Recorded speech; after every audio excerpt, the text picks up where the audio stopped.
We're going to try this Yue Tow Mai Fun, or in English it's also known as Fish Head Beehoon Soup. Okay? Flashback. Marinate isi ikan dengan tulang ikan tempat yang berbeza. Marinate dengan tepung dagun, telur putih and garam and pepper. Ya. Okay.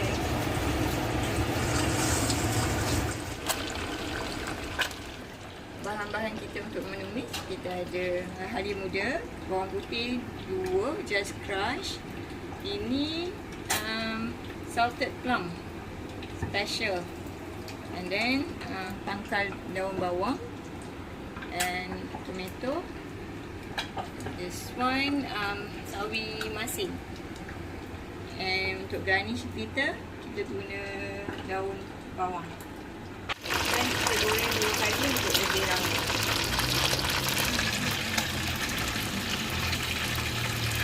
Ini sup kita ambil sikit dalam minyak.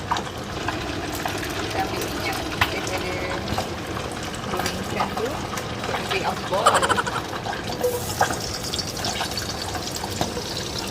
Halia muda,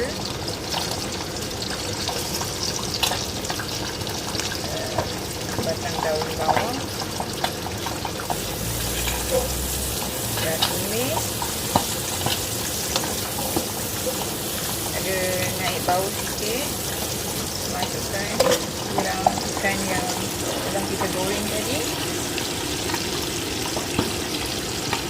Kita masukkan air buat sebab ikan. Dan masukkan ikan, kita masukkan bahan lain. Ini fresh plum. Masukkan tomato,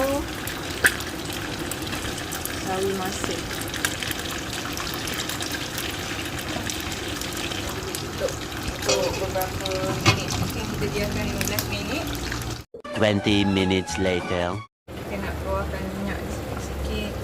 Kuah dia bila kita biarkan lama sikit dia jadi putih because stok ikan tu, tulang ikan tu jadikan dia putih. Dan sepaket gula. Final touch, kita masukkan susu. Sikit je susunya, sampai 1 pin. Then dah boleh off. Lepas tu kita rebus bihun yang agak tebal. Guna situ yang tebal. Kita masukkan bihun yang dah direbus dalam air yang sejuk. Because we want to make it springy. So just take a lot of noodles, like a handful of noodles, and spin it out. Then put it right over here. So it's easier to take when people want to eat noodles. It will not going to get tangled with other noodles.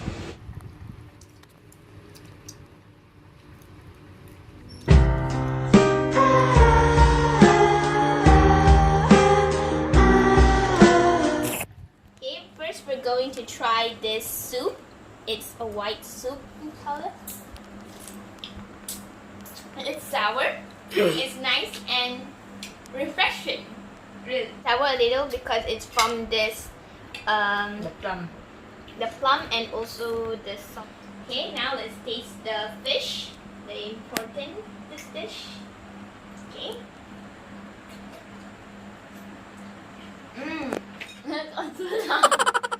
The fish is crunchy. Cabbage is nice. The soup is delicious. We're going to taste the salted mustard.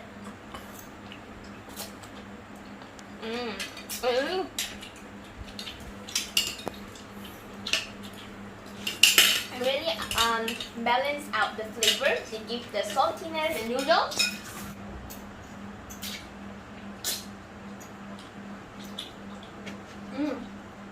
It tastes springy, and then it mixed with this fish and also the soup. It tastes absolutely amazing.